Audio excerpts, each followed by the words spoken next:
말씀 누가복음 9장 1절에서 9절의 말씀입니다. 함께 교독하시겠습니다. 예수께서 12제자를 불러 모으사 모든 귀신을 제어하며 병을 고치는 능력과 권위를 주시고 하나님의 나라를 전파하며 여인 자를 거치게 하려고 내어주시오. 이르시되 여행을 위하여 아무것도 가지지 말라. 지팡이나 배낭이나 양식이나 돈이나 두보롯을 가지지 말며 어느 집에 들어가는지 거기서 놀다가 누구든지 너희를 영접하지 아니하거든 그 성에서 떠날 때 너희 발에서 먼지를 떨어버려 그들에게 증거를 삼으라 하시니 제자들이 나가 방방에 두루다니며 곳곳에 복음을 전하며 병을 고치더라.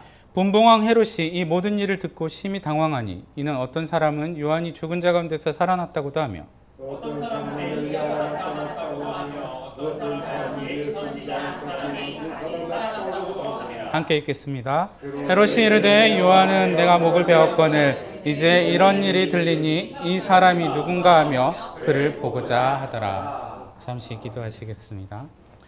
사랑하는 하나님 아버지 감사합니다. 하나님 오늘도 주님 말씀 앞에 우리가 나아갑니다. 성령께서 이 자리에 함께하여 주셔서 우리의 우둔한 마음을 깨워주시고 말씀에 들어있는 그 진리의 뜻을 우리가 깨달을 수 있도록 성령께서 조명하여 주시옵소서. 처음과 끝을 주님께 맡깁니다. 예수 그리스도의 이름으로 기도드립니다. 아멘. 전에 제가 그 국내 선교를 이렇게 몇 번 나간 적이 있는데요. 그때 한 번은 한 집사님, 같이 가는 팀원 집사님이 막 가방을 너무 쌀 게 많다고 막 이렇게 투덜을 대는 거예요. 그래서 제가 이제 물론 농담이죠. 농담처럼 이 말씀을 보냈어요. 이 말씀을 보내면서 아니 예수님은 옷 두 벌도 가지지 말라고 그랬는데 뭘 그렇게 많이 가져갔냐 이렇게 제가 얘기를 했어요. 근데 해서는 안 될 말이었더라고요. 이분이 진짜로 그걸 하나님의 말씀으로 듣고 진짜 옷 한 벌만 가져오신 거예요. 1박 2일이었는데 여름이었습니다. 지금 이맘때였어요. 그래가지고 결국에는 제가 가져간 옷을 갖다가 이렇게 빌려준 적이 있습니다.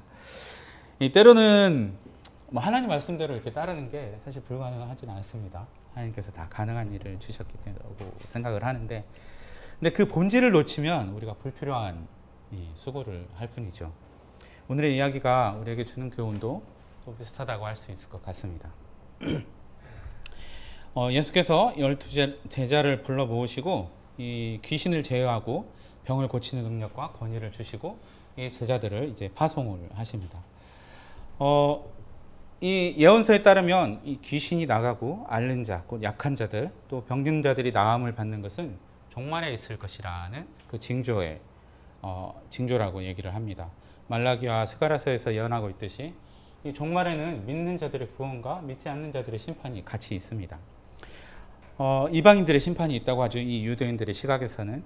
그래서 하나님 나라를 전파한다는 것은 종말의 선포와 같은 의미입니다. 2절에 보면 하나님의 나라를 전파하며 앓는 자를 고치게 하려고 내보내시며 라고 얘기를 하죠. 하나님 나라의 전파와 함께 종말이 가까웠으니 회개하라 라는 말도 같이 전할 것입니다. 그런데 종말을 선포하면서 이 종말의 이 징조들인 이적들이 없었다면 과연 사람들이 그 말을 믿어줬을까요? 아 정말 종말이 왔구나 이렇게 생각을 했을까요? 우리가 사실은 그 노아의 방주에서 노아의 이야기 속에서 이미 그것을 우리가 알고 있습니다. 노아에게 하나님께서 물론 심판할 것이니 방주를 지으라 하고 그 심판하겠다 하시고 근 100년이 지나거든요. 근데 그 100년 동안 사람들은 어떻게 했냐면 누가복음 17장 27절의 말을 빌어보면 사람들은 노아가 방주에 들어간 날까지 먹고 마시고 장가가고 시집가고 하였다 라고 얘기를 합니다. 아무런 징조 없이 말로만 했을 때 바로 이렇게 하지 않았을까요? 아무리 예수님이 하나님 나라를 선포했더라도 말이죠. 이 시대의 혼란을 틈타서 나타났다가 그 현장에서 사라진 이단들이 그 당시에도 많았습니다. 그 이단들이나 이 예수님이나 차이가 없었을 것입니다. 이 이적을 뺀다면 말이죠. 예수님께서는 이 이적을 행하시고 또 기적을 행하셨죠. 그래서 예수님의 치유 사역은 이 하나님 나라의 전파를 위한 도구로 사용되었고 또 아주 효과적으로 사람들의 관심을 끌기도 했습니다. 그리고 예수님 말씀을 실제로 증거하는 역할도 했죠.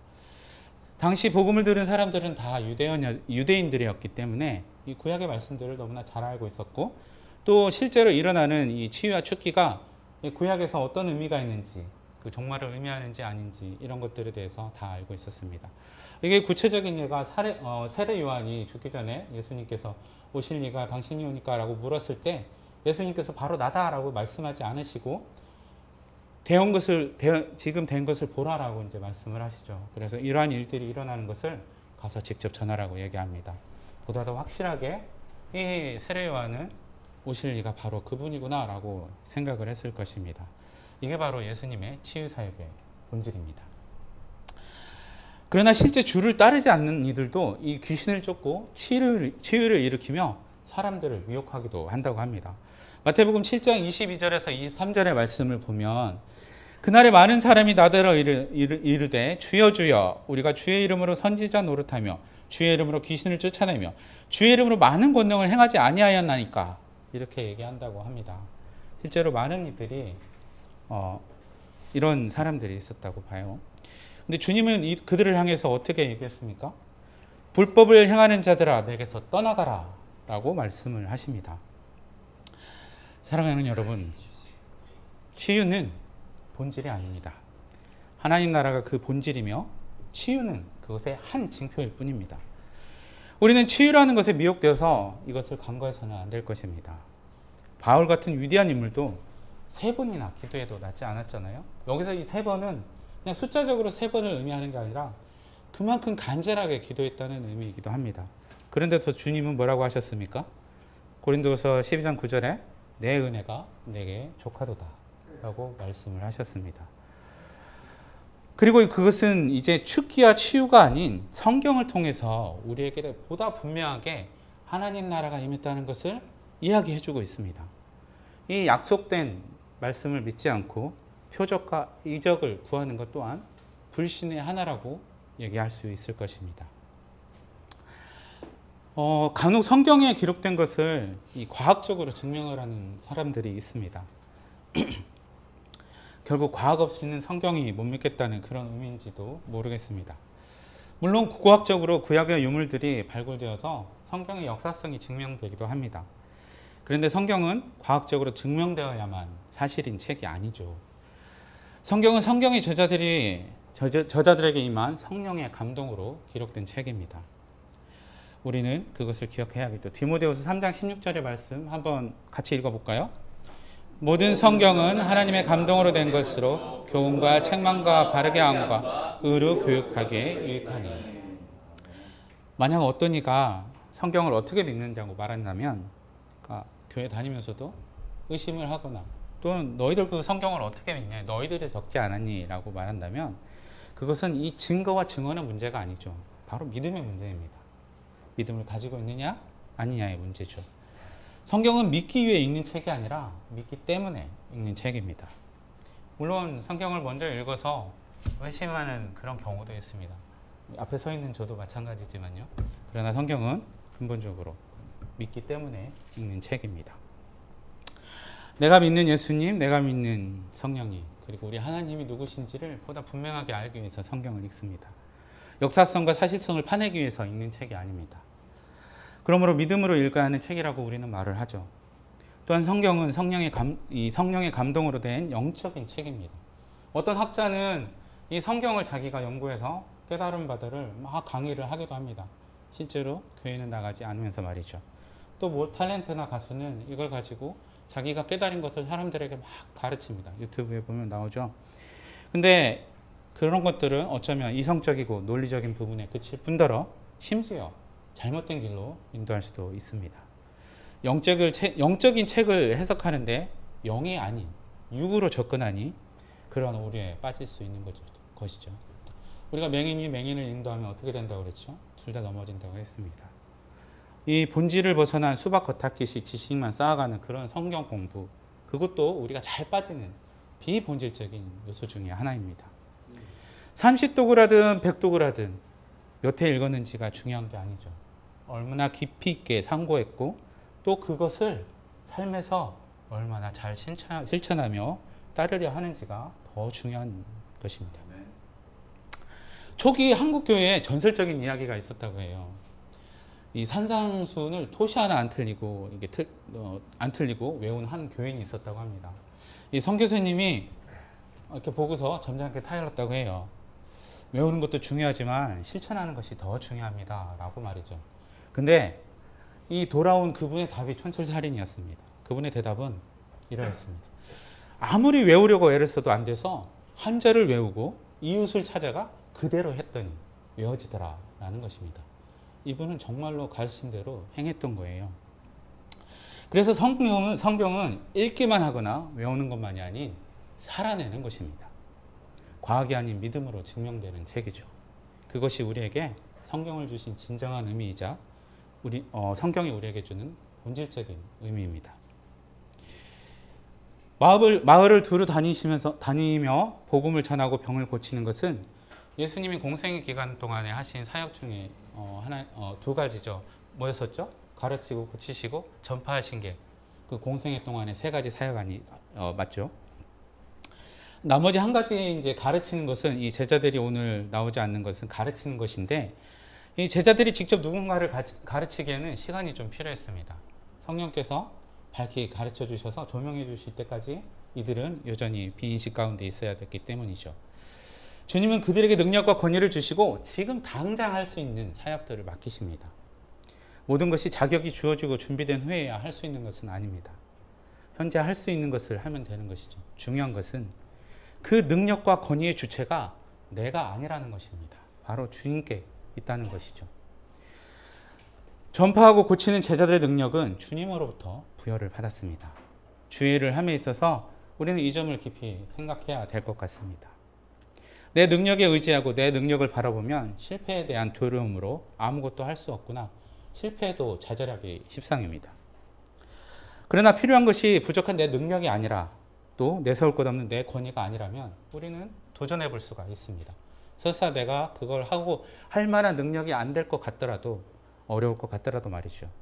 하나님의 일을 하나님이 하실 것이기 때문입니다. 실패해도 담대할 수 있습니다. 그래서 어떤 일을 할 때 그것이 하나님의 뜻에 부합하는지 묻는 것은 너무나도 중요합니다. 하나님께서 자기의 뜻을 이루시기 위해 도우실 뿐더러 그분 자신이 직접 일하시기 때문입니다. 그 일의 성공의 조건도 하나님의 기준인지 또 그 일의 시작도 과정도 모두가 하나님의 기준에 맞는지 또 실패했다면 실패한 이유조차 그것이 하나님께 어떤 뜻이 나에게 주시는 뜻이 있는지를 살펴보아야 하는 것입니다. 왜냐하면 시편 127편 1절에 그 이유를 말해주고 있습니다. 같이 한번 읽어볼까요? 여호와께서 집을 세우지 아니하시면 세우는 자의 수고가 헛되며 여호와께서 성을 지키지 아니하시면 하수꾼이 깨어있음이 헛되도다.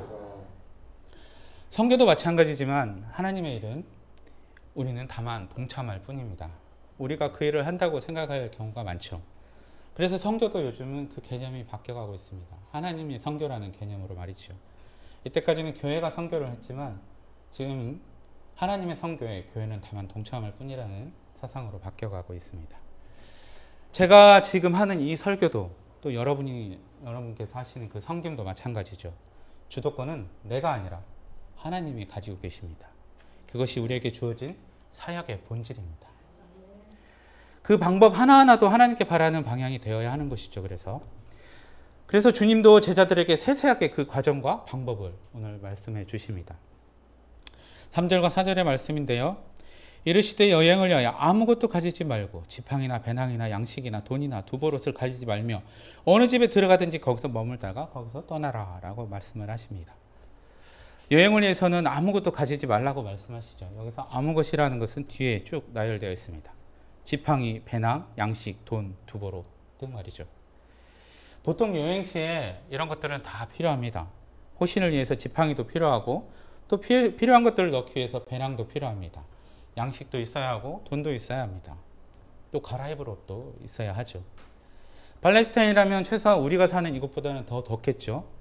서두에 말씀드린 그 집사님처럼 팔레스타인보다도 덜 더운 이곳에서도 그 한 벌 옷으로는 정말 견디기 힘든데 거기에서 한 벌 옷은 얼마나 더 힘들겠습니까? 그런데 왜 주님은 이런 걸 가지지 말라고 했을까요? 그 뉴스에 보셨겠지만 매년 약 200만이 넘는 무슬림들이 성지 순례를 합니다. 메카에 가서 성지 순례를 하죠. 그리고 해마다 사상자가 나옵니다. 이번에는 한 1,300명이 넘는 사망자가 나왔다고 해요. 어마어마하죠. 51도를 넘나드는 51도가 넘는 폭염이 문제였다고 합니다. 그런데 왜 이들은 이 죽음을 무릅쓰고 뭐 때로는 압사하기도 하죠. 죽음을 무릅쓰고 이 성지 순례를 하는 걸까요? 무슬림들 중 육체적으로나 경제적으로 사정이 허락하는 자들은 일생에 꼭 한 번 이 성지 순례를 해야 된다고 합니다. 이로써 이웃들로부터 존경도 받고 또 천국에 가고자 하는 열망이 그 안에 담겨 있는 거죠. 무슬림들은 이로써 공동체 의식을 다지고 또 신앙의 의미를 되새긴다고 합니다. 그래서 이 성지 순례는 무슬림들한테는 중요한 그 신앙의 본질일 수 있겠습니다. 물론 그들이 믿는 것이 우리가 말하는 진리가 아니지만 그들이 여기는 본질을 향한 그들의 열정은 우리가 인정하지 않을 수가 없습니다. 그런데 과연 이 그리스도인들의 신앙이 그 본질을 향해서 이들만큼이나 열정을 가지고 있는지 한번 돌아보았으면 합니다. 아니, 우리의 어쩌면 본질에 대해서, 우리는 어쩌면 이 본질에 대해서 생각하고 있지 못할 수도 있습니다. 깨닫지 못할 수도 있습니다. 과연 그리스도인들에게 신앙의 본질은 무엇일까요? 다른 여러분들의 말을 보면 이렇게 얘기를 합니다. 기독교의 본질은 예수 그리스도다. 혹은 예배다. 선교다. 또 어떤 목사님은 삶의 자리에서 좋은 엄마 아빠 되기가 또 본질이다. 즉 삶의 자리에서 말씀대로 살기 위해서 고군분투한다는 의미에서 또 그게 삶의 본질이라고도 얘기합니다. 또 세상의 빛과 소금이 되는 것이 본질이다라고 얘기합니다. 이건 뭐 성경에서도 얘기하고 있는 것이죠. 근데 여러분은 이 과연 기독교의 본질이 무엇이라고 생각을 하십니까? 한번 생각해 보신 적이 있으신가요? 뭐 저는 이 기독교의 본질을 논할 만한 그런 깜은 안 되지만 그래도 한번 생각해 본 것을 한번 나눠보겠습니다. 코로나 이후에 우리가 회복돼야 할 본질을 묻는 설문이 있었습니다. 많은 목회자들이 그 첫 번째로 예배를 이야기했습니다. 그런데 제가 생각하기에 지금 코로나 끝나고 과연 예배가 회복되었을까라는 질문을 한번 해보게 됩니다. 이 회복이라는 것이 어떤 의미입니까? 본래 어떤 정상적인 것이 있고 그거보다 못한 상태에 있다가 다시 돌아가는 게 회복이죠. 근데 과연 그 우리가 무너졌다고 하는, 잃어버렸다고 하는 그 전에 그 예배가 정상이었을까요? 그 생각은 한번 해보셨나요? 우리가 코로나 기간 동안에 그리스도인들이 어떻게 살아갔습니까? 그리스도인다운 모습을 보이면서, 그 본을 보이면서 살아갔나요? 그 모습들이 바로 우리가 본질을 잃어버린 그 모습이 아니었을까라는 생각을 해봅니다. 우리가 예배의 회복에 있어서 무엇보다도 그 회복, 우리가 말하는 그 회복의 그 단계를 넘어선 초회복이 있어야 되지 않았나 하는 생각을 해봅니다. 코로나로 인해서 모이질 못하는 그 자체가 우리가 회복되어야 할 그 예배가 아니라 우리가 삶에서 잃어버린, 우리가 해보지 못한, 우리가 실행하지 못한 그 삶의 예배가 바로 우리가 회복해야 될 그런 예배가 아니었을까라는 생각을 해보게 됩니다. 로마서 12장 1절에서 바울은 우리의 삶으로 드리는 예배가 하나님께 우리가 드릴 합당한 예배라고 이야기를 합니다. 같이 한번 읽어보실까요? 그러므로 형제들아, 내가 하나님의 모든 자비하심으로 너희를 원하노니 너희 몸을 하나님이 기뻐하시는 거룩한 산 제물로 드리라. 이는 너희가 드릴 영적 예배니라. 바울은 이 다음에 이어지는 2절에서부터 어떤 삶이 우리 몸을 하나님이 기뻐하실 거룩한 산 제물로 드리는 예배인지 구체적으로 얘기를 해주고 있습니다. 나중에 혹시 시간이 되시면 그 2절부터 쭉 한번 읽어보시기 바랍니다. 바울이 말하는 하나님의 뜻을 분별하는 그리스도인의 새 생활이 무엇인지 한번 로마서 12장을 통해서 알아보시기 바랍니다. 오늘 본문 3절과 4절에 또 함께 말하는 또 하나의 그 메시지가 있는데요.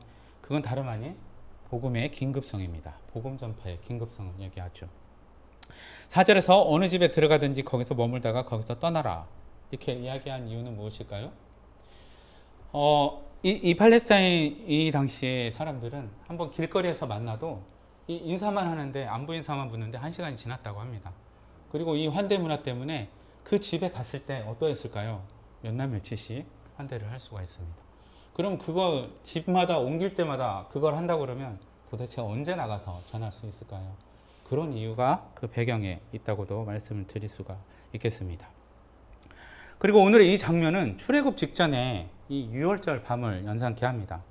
출애굽을 앞두고 마지막 날 밤에 여호와께서 이스라엘에게 음식을 어떻게 먹을지를 말씀을 해주세요. 출애굽기 12장 11절인데요.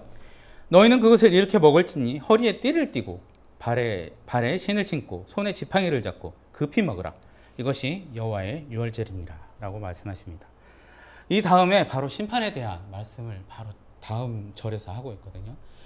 이제 곧 하나님의 심판이 임할 것이며 이스라엘은 구원을 받을 것이다. 그것은 지체되지 않고 곧 일어날 것이다 라고 얘기를 하신 것이죠. 그러니 모든 떠날 채비를 하고 음식을 먹으라 라고 얘기를 하는 것입니다. 이처럼 오늘의 이 말씀은 하나님 나라 도래의 임박성을 얘기하고 있습니다. 복음 전파의 사명이 매우 긴박함을 얘기하고 있는 것이죠. 근데 이 긴박함을 논한 지 지금 2000년이 지났어요. 우리는 이 2000년이라는 숫자 때문에 그 긴급성을 잃어버리지 않았을까라는 생각을 합니다. 그러나 주님의 시간은 분명히 우리의 시간과 다르다고 말씀하셨죠. 베드로후서 3장 8절에 사랑하는 자들아 주께는 하루가 1000년 같고 1000년이 하루 같다는 이 한 가지를 잊지 말라라고 합니다. 주님은 그날이 언제 올지 아버지만 아신다고 했습니다. 지금 우리가 예배하는 이 시간에도 바로 임할 수가 있습니다. 그러니 만약에 우리가 깨어있지 않다면 어떻게 될까요? 마태복음 25장에 열 처녀의 비유가 나옵니다. 그렇죠? 거기서 이 열 처녀는 이 다섯 처녀는 등잔에 쓸 기름을 준비하지 못했습니다. 그리고 신랑이 듣자 이 등잔 기름이 떨어지죠. 그래서 이 등잔 기름을 사러 갔다가 결국 문이 닫히고 맙니다. 우리가 만약 준비하지 않고 넋놓고 있다가는 이 처녀들의 모습과 같이 될지도 모릅니다. 우리는 긴장 속에서 이 부분을 기억하고 있어야 될 것 같습니다. 많은 이들이 복음 전도를 또 신앙의 본질로 여기기도 합니다. 그런데 말이죠. 정작 삶의 증거를 본질로 여기지는 않는 것 같습니다. 우리가 말로 전하는 이 복음 전파는 본질인 것처럼 생각을 하되 우리가 그 말하는 복음이 진짜 사실이라는 걸 증거하는 우리의 삶은 그 본질이라는 생각을 미처 못하는 것 같습니다. 아시겠지만 복음의 본질은 예수 믿고 천국 가라는 것이 아닙니다. 혹자는 예수 믿고 천당이라고도 써놨더라고요. 이 천당은 사실 불교 용어인데 말이죠. 하나님이 통치하시는 하나님 나라가 도래했으니 회개하라 라는 것이 바로 복음의 본질입니다. 예수 믿고 천국은 비본질적인 부분입니다. 그로 인해서 우리가 받게 되는 상급이라는 것이죠. 마태복음 4장 17절에서 예수님은 이렇게 얘기합니다. 같이 읽어볼까요? 이때부터 예수께서 비로소 전파하여 이르시되 회개하라 천국이 가까이 왔느니라 하시더라. 여기서 회개는 돌이킴과 나아감의 이중적 의미가 있습니다. 죄로부터 돌아서서 하나님께로 나아가는 것입니다. 천국이 가까이 왔습니다. 죄로부터 돌이켜서 하나님께 나아가십시오. 이게 예수님이 전하신 하나님 나라의 복음입니다. 이러한 지침을 받고 제자들은 각 마을에 두루 다니면서 복음을 전하고 병을 고칩니다. 그런데 말이죠. 이 예수님께서 공생의 3년 동안에 진짜 제자들에게 바란 것이 무엇이었을까요? 또 지금 우리에게 바라는 건 무엇일까요? 제 생각은 그걸 한 문장으로 표현하면 이럴 것 같습니다. 나를 따르라. 요한복음 20장 31절에 이 책을 기록한 목적이 나오는데요. 오직 이것을 기록하면 너희로 예수께서 하나님의 아들 그리스도임을 믿게 하려 하며 또 너희로 믿고 그 이름을 힘입어 생명을 얻게 하려 함이라 라고 말합니다. 그런데 말이죠. 이 요한복음 1장 43절에 보면 빌립을 만나서 나를 따르라 라고 얘기를 합니다. 그리고 마지막 장인 21장에서 베드로에게 말합니다. 나를 따르라. 시작과 끝이 다 나를 따르라입니다. 가운데는 예수께서 누구신지를 얘기합니다. 그럼 예수께서 누구신지를 알았으니 이제 예수를 따르라 라는 메시지가 이 요한복음이 주는 본질적인 메시지가 아닐까라는 생각을 해보았습니다. 세 개의 공간복음에 모두 실린 이야기가 있습니다. 부자 청년 혹은 부자 관리라고도 표현이 되어 있는데요. 부자 청년의 비유를 기억하시죠? 부자 청년이 와서 묻습니다. 어떻게 해야 천국에 갈 수 있냐는 말씀을, 구원받을 수 있는지를 얘기를 묻죠. 예수님께서는 말씀하십니다. 하나님을 사랑하고 이웃을 사랑하라라고 말합니다. 그 모든 율법을 다 지켰다고 이 부자 청년이 얘기하죠. 그런데 예수님이 그런 그를 사랑스럽게 여기면서 하시는 말씀이 하나가 더 있습니다. 마가복음에는 이렇게 얘기합니다. 내게 아직도 한 가지 부족한 것이 있다라고 마가복음 10장 21절에 말씀을 하시죠. 율법을 다 지키고도 남은 한 가지가 있다고 말씀하십니다. 그 믿음에 대한 반응으로서 말씀하시는 것이죠. 바로 나를 따르라 하신 그 말씀이 그 다음에 있습니다. 예수를 따르는 것, 그것이 바로 기독교 신앙의 본질은 아닐까라고 생각을 해보았습니다. 오늘의 말씀은 한마디로 요약하면 본질에 충실하라 라는 말씀일 수가 있습니다. 뒤에 나오는 7절에서 9절 사이는 이 헤롯이 보아야 될 것을 보지 못하는 그런 장면이 나옵니다. 특히 7절에서 심히 당황했다라는 말이 나오는데 이거는 거의 정신을 잃을 만큼 헤매었다는 의미입니다. 우리가 본질을 잃어버렸을 때 이 헤롯처럼 헤매게 됩니다. 보아야 될 것을 보지 못합니다.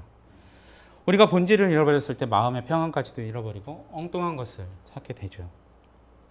비본질이 본질을 타고 탈을 쓰고 행해지고, 또 앞서 말한 치유나 예배, 말씀이나 기도 같은 이러한 본질적 요소들마저 비본질적인 요소로 만들어버립니다. 그게 비본질이 하는 일들입니다. 우리가 주님이 승천하셔서 아버지 곁으로 가신 후부터 지금까지 많은 이들이 그리스도를 자청하면서 우리를 미혹했습니다. 한국에만 50명이 넘는 그리스도가 있다고 합니다. 그러한 미혹 속에서 우리가 살아가고 있는 이때 우리가 본질을 붙잡지 않으면 이 헤롯과 같이 정말 헤매고 말게 될 것이죠. 그리고 예수님조차 그와 같은 일이 있을 거라고 분명히 말씀을 하셨습니다. 마가복음 13장 22절에서 23절의 말씀을 보면 거짓 그리스도들과 거짓 선지자들이 일어나서 이적과 기사를 행하여 할 수만 있다면 택하신 자들을 미혹하라 하리라 라고 말씀하십니다. 23절 같이 한번 읽어보실까요? 너희는 삼가라 내가 모든 일을 너희에게 미리 말하였노라. 미리 말씀하셨다고 합니다.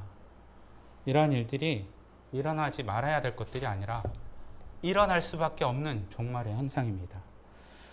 자기의 믿음을 과신한 사람들이 그 믿음으로부터 미끄러져서 넘어지는 것을 우리는 너무 많이 봅니다. 덕망이는 목회자들조차도 예외가 아니죠. 그러므로 주님의 은혜를 구하면서 계속 기도하고 또 성령님의 인도 아래 성경을 연구하고 그것으로 주님을 아는 지식을 얻고 그 안에서 성장하기를 게을러하지 말아야 합니다. 헛된 행사와 종교적 열심에 의존할 것이 아니라 성령의 감동 가운데 주신 이 말씀 가운데서 주님 알기를 힘써야 합니다. 하나님을 아는 것, 그것이 성경에서 말하는 본질입니다. 그리고 무엇보다 그리스도인의 모든 행위의 참된 본질은 바로 하나님의 영광입니다.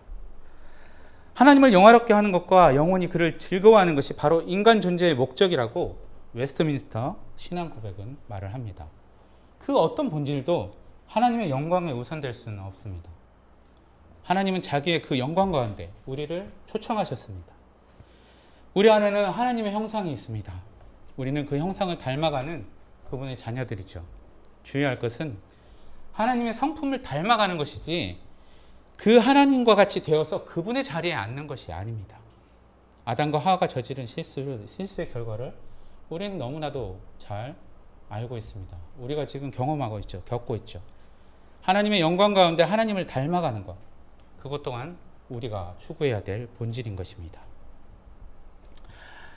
우리의 마음을 따르게 하는 세상의 헛된 것들을 따르고 있는 우리를 향해서 성경은 이야기합니다. 같이 한번 읽어보실까요? 돌아서서 유익하게도 못하며 구원하지도 못하는 헛된 것을 따르지 말라. 그들은 헛되니라. 사무엘상 12장 21절의 말씀입니다. 사무엘이 자기들의 왕을 세워달라고 말한 이스라엘 백성들에게 오직 마음을 다하여 하나님 여호와를 따르라 라고 지금 사무엘이 뭔가 얘기를 하고 있습니다. 세상의 헛된 것들을 따르지 말라는 말씀이죠. 사무엘에게 백성들이 왕을 세워달라고 했을 때 이렇게 말합니다. 다른 나라들도 다 그렇게 합니다. 우리도 왕이 다스리고 왕이 그래서 전쟁에 나가야 합니다 라고 얘기를 합니다. 어찌 보면 당연하고 합리적인 이야기입니다. 그러나 이 같은 말에 속아서는 안 됩니다. 지금도 그런 합리적인 말들이 우리를 속삭이고 있습니다. 미혹하고 있습니다. 이미 그들 가운데 그들의 삶을 다스릴 왕이 있는데 한 말이에요. 전혀 합리적이지 않고 당연하지도 않습니다. 우리의 삶을 다스리는 분의 뜻을 분별해서 그분의 영광을 위해서 그분의 뜻대로 사는 것이 바로 우리가 사는 삶의 본질임을 우리가 항상 기억할 수 있으면 좋겠습니다. 이제 한 주간도 과연 성경에서 말하는 이 신앙의 본질, 믿음의 본질은 무엇인지 또 묵상하시면서 내 신앙이 과연 그 본질을 향해서 바로 서 있는지 우리가 한 주간 동안 돌아보시는 시간 되시기를 바라겠습니다.